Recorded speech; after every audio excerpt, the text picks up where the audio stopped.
बिस्मिल्लाहिर्रहमानिर्रहीम। अस्सलाम वालेकुम। अगर आपको भी कमर में दर्द रहता है, जोड़ों में तकलीफ़ रहती है, घुटनों में दर्द रहता है, हर वक्त आपको थकावट रहती है, तो एक बहुत ही हेल्दी रेसिपी के साथ आज आपकी खिदमत में हाज़िर हूँ। ये आपके तमाम प्रॉब्लम्स को सॉल्व करेगी। एक बहुत ही हेल्दी नाश्ता। आज की वीडियो बहुत स्पेशल है। आइए आज की वीडियो की तरफ चलते हैं। एक बहुत ही हेल्दी नाश्ता आज तैयार करते हैं। तो यहाँ पे 1 चम्मच मैंने देसी घी का ले लिया, इसे मेल्ट कर लिया है।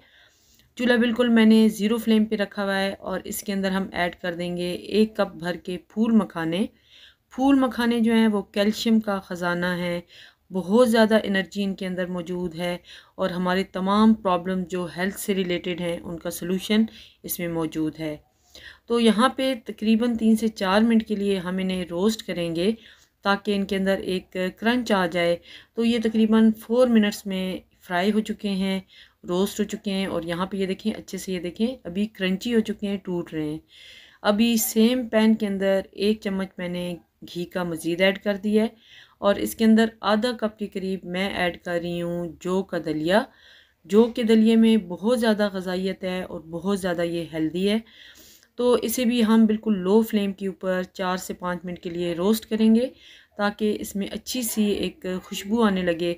उसके बाद हम इसके अंदर दूध ऐड कर देंगे और यहाँ पे ये देखें तकरीबन जो है 4 मिनट इसके भी गुजर चुके हैं और इसमें से भी अच्छी सी खुशबू आने लगी है। अब इसके अंदर मैं तकरीबन पौना ग्लास के करीब मैं मिल्क ऐड कर दूँगी और बिल्कुल लो फ्लेम के ऊपर इसे कवर करके पकने के लिए रख दूँगी ताकि दलिया अच्छे से गल जाए। तो तकरीबन 20 से 25 मिनट इसको लगेंगे। और यहाँ पे दूसरी तरफ मैंने जो है बादामों को भी भिगो के रख दिया है और वो मैं आपको बाद में दिखाती हूँ। यहाँ पे देखें 20 मिनट के बाद मैं आपको दिखा रही हूँ। तो यहाँ पे ये देखें दलिया अच्छे से फूल चुका है, कुक हो चुका है। चूल्हा मैंने बंद कर दिया है। अब इसके अंदर मज़ीद तकरीबन पौना ग्लास दूध का मैंने ऐड कर दिया है। तो आधे से पौना ग्लास मज़ीद ऐड करें, इसको कवर कर दें और इसमें इससे पहले इलायची ज़रूर ऐड कर दें। 2 अदद इलायची के दाने मैंने इसमें ऐड किए हैं। इलायची से इसकी खुशबू बहुत अच्छी आएगी।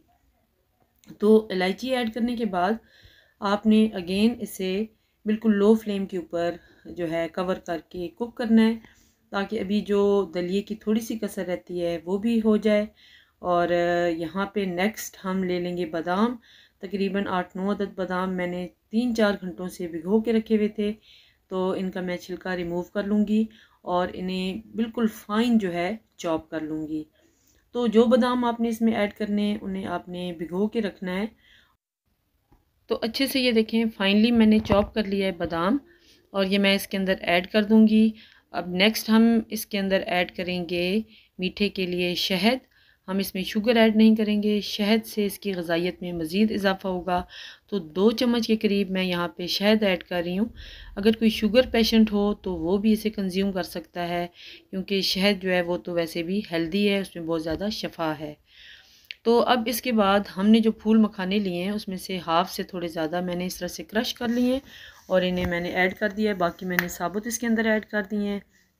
अब 2-3 मिनट के लिए इसे छोड़ देंगे ताकि ये अच्छे से सोक कर लें दूध को और थोड़ा सा इसके अंदर दूध और ऐड कर देंगे आधा ग्लास के करीब। तो अब इसको मज़ीद 2 से 3 मिनट के लिए कुक करेंगे और बस जी ये हेल्दी सा ब्रेकफास्ट आपका रेडी हो गया है। और यकीन माने अगर आप 1 मंथ के लिए इसे इस्तेमाल करते रहेंगे लगातार 1 बाउल के करीब नाश्ते में, तो आपको जो जोड़ों का दर्द है, कमर का दर्द है, बिल्कुल ख़त्म हो जाएगा और जो जिस्म में थकावट रहती है वो भी ख़त्म हो जाएगी। ये बहुत ज़्यादा हेल्दी और न्यूट्रिशियस है। आप ज़रूर ट्राई कीजिएगा, अपना फ़ीडबैक ज़रूर दीजिएगा। और जो है जो फूल मखाने हैं इनकी जो अफ़ादियत है वो तमाम हुक्मा और जो है हदीस की कुतुब से भी साबित है। आप ज़रूर इसे ट्राई करें, इसमें बहुत ज़्यादा शफ़ा है और ये बहुत ज़्यादा इजीली अवेलेबल भी है। ड्राई फ्रूट्स में इसको शुमार किया जाता है। तो ये देखें ठंडा करने के बाद कुछ ऐसी इसकी शक्ल हो चुकी है, बहुत ही यमी ये बना है। दुआ में याद रखिएगा। अल्लाह हाफ़िज़।